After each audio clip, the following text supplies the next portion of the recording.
Memory transcription subject. Chief Hunter Isif. Arxor Dominion Sector Fleet. Date. Standardized Human Time. December 6th, 2136. The prophet descendant had grown irritated, as Shaz's spectacle dragged on at Silis. The female chief hunter had failed to mop up the human remnants. She had sacrificed her entire sector, and not even taken the planet she lost her assets to capture. So when Giznel summoned me to a physical location, I figured it was for my input on that debacle. What else could be too sensitive to discuss on comms? Before I returned to my duties, I passed through Jones's tooth drive. The human general had included instructions on how to search for bugs. I turned my shuttle upside down before retrieving my secret holopad. My defective side compelled me to answer Felra, who had been persistent in checking in on me. We ended up chatting for hours. The Dossor discussed her favorite celebrities, her days training to be a ship inspector, and how the war affected her, among other topics. Felra was unfazed by my non-answers. If anything, it seemed to encourage her nosiness. The prospect of discussing my life made me feel fraudulent and exposed. How could I ever explain anything genuine about myself? By the way, I'm the Arxor Chief Hunter responsible for the deaths of millions. Don't mind that. The Dossor sent a request for a video chat, and that paralyzed me in my seat. Just when I'd begun to ease my guard, there was the reminder that friendship was impossible. I told her that I was on the way to meet my boss, which I suppose was true. Felra, damn her, pleaded that a few minutes would make her day.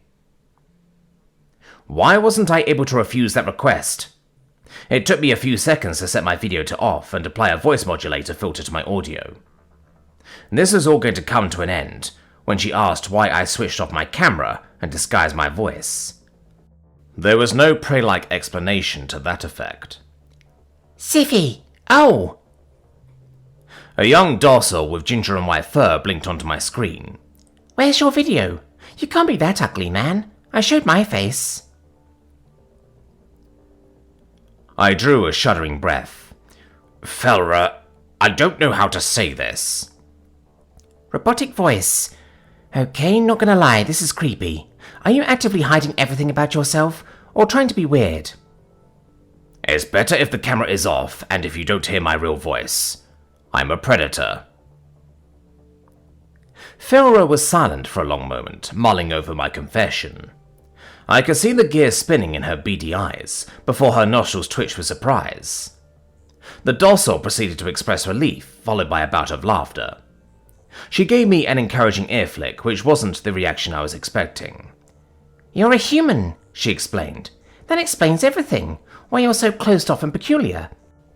No offense. I wondered what you all were like. I recoiled in my pilot's seat, hissing in disbelief. That was not the interpretation I intended for her to take, but I suppose it was a good cover. Perhaps that would lend an excuse for my social ineptitude. Though it was unfair to the Terran's reputation. Humans were more than capable of chatting it up and mimicking emotions in appropriate ways. Felra is definitely going to have the wrong impression of humans. If she'd talked to one of them, she'd never have suspected a thing. I decided not to confirm or deny her accusation. What do you think of humans? Well, I think if you befriend a species like the Dossor, you can't be all bad. Even the Arxor recognize that we're shitty cattle, she answered. Oh, and I think that it was shit that the crocodile attacked your homeworld. I can see where you have some walls up, talking with an alien. Just saying, wasn't us.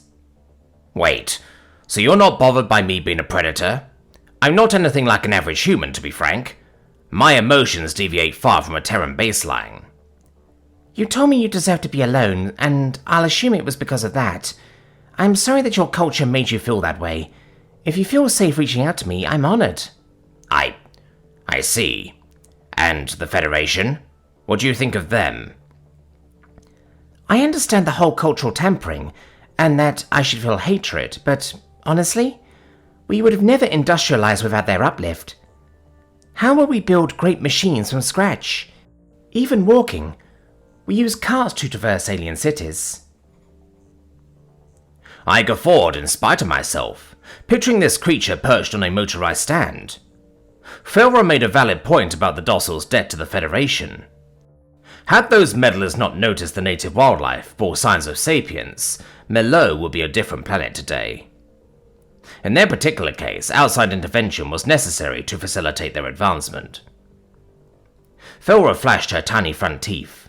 Don't laugh at me. Let me guess. Humanity will look down on us for our size?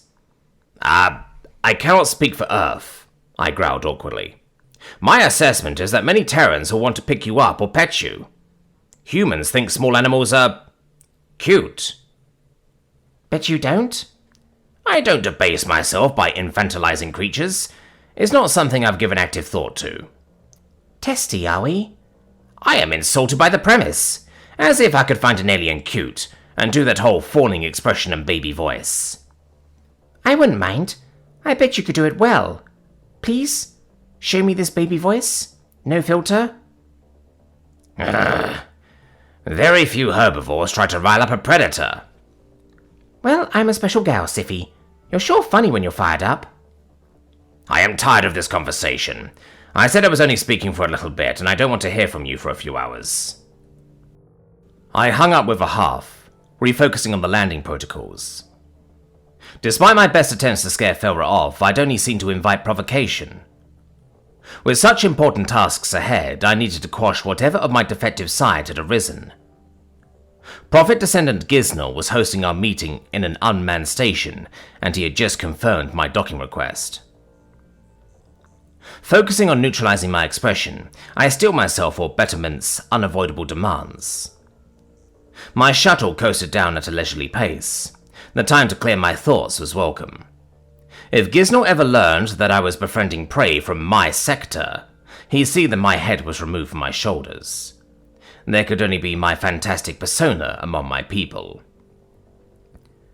Imagine how much better life would be if I were a human.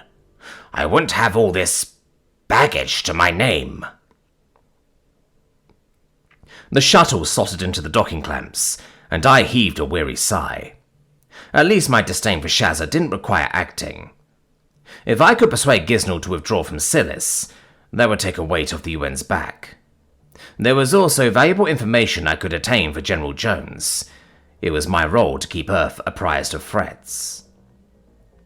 Giznel was without his normal guards, and I contemplated whether I could get away with killing him. Betterment likely knew who he was meeting with today.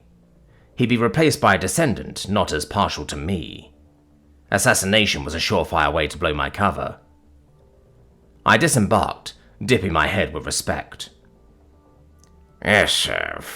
We are alone here, Giznel hissed. I have important matters to discuss, free of lesser ears. I narrowed my eyes. Hallowed prophet. Drop the Venlil shit. I know everything. The Dominion leader's proclamation chilled my bones, and the debate of whether to strike him down renewed in my mind. Giznel said on the call that he doubted my loyalty. He didn't believe I was willing to clash with the Terrans. Perhaps General Jones had been right about me tipping my true allegiance off to Betterment. Was this the moment where I'd be executed for my defectiveness? I don't know what you mean, your savageness, I growled evenly. Giznel bared his teeth. I think you do. I wondered why you coddle the humans, and I knew it was more than Shaz's report stated. You imitate them and chase after them at every turn. But now I get it. You think they're smarter than us. I beg your pardon? You heard me. I couldn't make sense of it until I replayed our conversation during the prisoner exchange. You talked about maximizing our resources and obtaining entire planets as our catch. I did, but I don't see. You think the humans can solve all our problems. You think they're smarter and they hunt in the optimal way. Those Aurelian pets you took were given to the Terrans to earn goodwill. Tell me I'm wrong, Isif. No, I suppose you're not. Perhaps this is treasonous, but we could do better. The humans can feed us, and I could make it happen. There's the truth. Then we can conquer the Federation and go in our merry way, yes? Stronger, capable. Fear surged in my veins, but I met Giznel's stare with feigned impassivity. The Prophet Descendant was off on the extent of my motives, though he discerned some of the truth. Questioning betterment was the highest form of treason. I had just admitted that I didn't think the Arxel way was the superior one. My champions were empathetic, leaf-licking predators. Why hadn't he signed me up for execution? You're right that humans could alleviate our food shortages, but you're wrong about it making the Dominion stronger, Giznel said. What? That wasn't what he was supposed to say. The Prophet Descendant heaved a sigh. If we get fat and lazy, Scifi, we will be susceptible to future attacks. You don't appreciate what you don't have to struggle for. With respect, the humans are a strong culture, and they're well fed. A warrior culture. The humans have weak individuals because they have a cushion to provide for them. What happens to betterment when the food problem is resolved? How do we keep the masses on the right path? Crawl One, are you saying that you want our people to starve? Precisely. It keeps them dependent on us and hating the Federation. The prey aren't fully to blame for our woes, but the masses don't need to know that. You mean because we don't try to solve the food problem? No, Scifi. The prophets in our inner circle have kept this secret close to the vest. Never mention what I'm about to tell you to anyone. Yes? It was difficult to process this rhetoric, but I tilted my head to show that I was listening. The Federation had admitted their culpability when the Connors discussed the meat allergy serum. Was Giznel implying that betterment was complicit in the cure's spread? This was not a logical conclusion, since the volunteers weren't weeded through as a culling of the weak. My silence can be counted on, your savageness. I am honored, I managed. Giznel lashed his tail against the floor. Very well. The Federation was fully responsible for the cure, which caused many Arxel to starve. The Northwest Bloc, under the Prophet's guidance, seized the moment to weaken the Morvim Charter. How so? The cattle virus was unleashed on the Charter's livestock by us. The cure was the perfect cover. We could blame it on the aliens and not break the truce. But it spread across our borders somehow. We lost our food to our own bioweapon. It wasn't all the Kolshians. So billions of Arxel starved because of rivalries from the World War? Yes, and it was a blessing in disguise. It helped betterment solidify control. It made the entirety of Risk see things our way.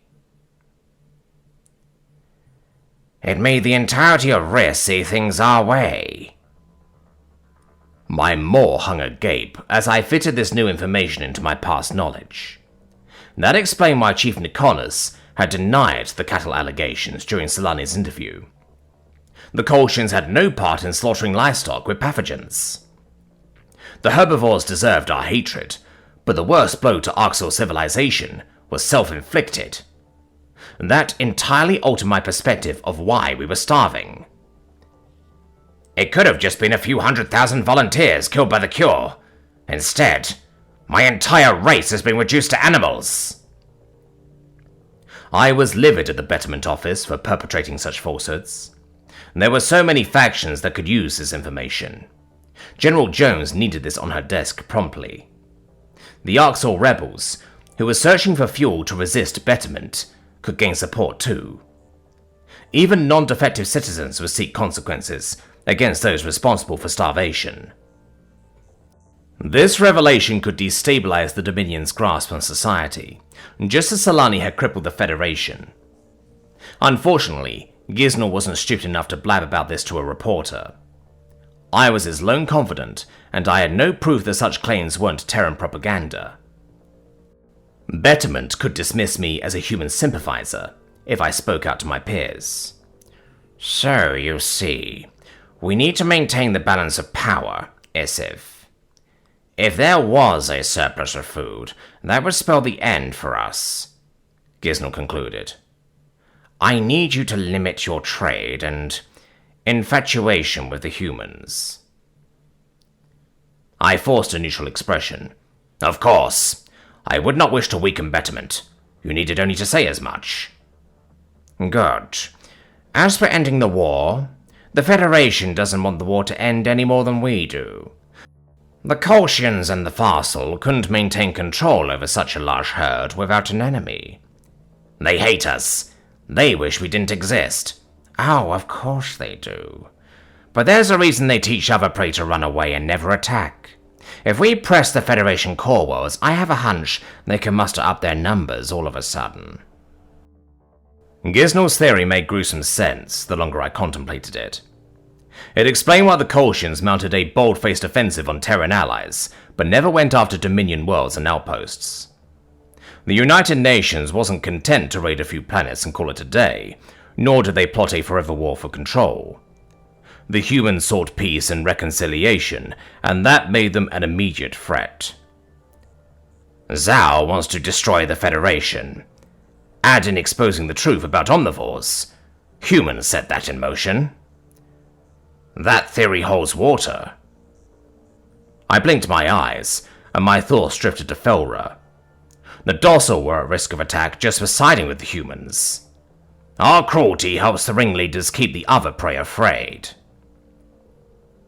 Giznel chuckled to himself. I knew you would get it, Isif. You're more cunning than Shazza, so I'm asking you for a favor. Do you still think you can handle humans? Of course I do. I'm not the chief hunter that lost my sector to them. Then handle this fucking mess. I want the Battle of Silis ended at once, with as many assets recovered as possible. If you think you can talk the monkeys into a truce, do it. Easy enough. It's not my sector, though. What do I do about Shazza's forces? Those are your forces now.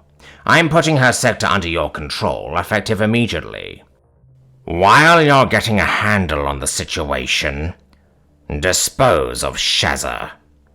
It will be handled, Cruel One. I will summon my fleet and leave Vasilis at once. The Prophet Descendant watched with calculating eyes as I clambered back into my shuttle. The advice that endangered my cover had earned me greater power today. In retrospect, negotiating with the humans was the less humiliating option. There was a lot to unpack from the Dominion secrets, but my first order of business was eliminating Shazza. Getting the United Nations to cease hostilities would be the most difficult part. However, a continuing battle was not beneficial to Earth's cause. Humans were a spiteful bunch, but I'd try my best to find a diplomatic resolution.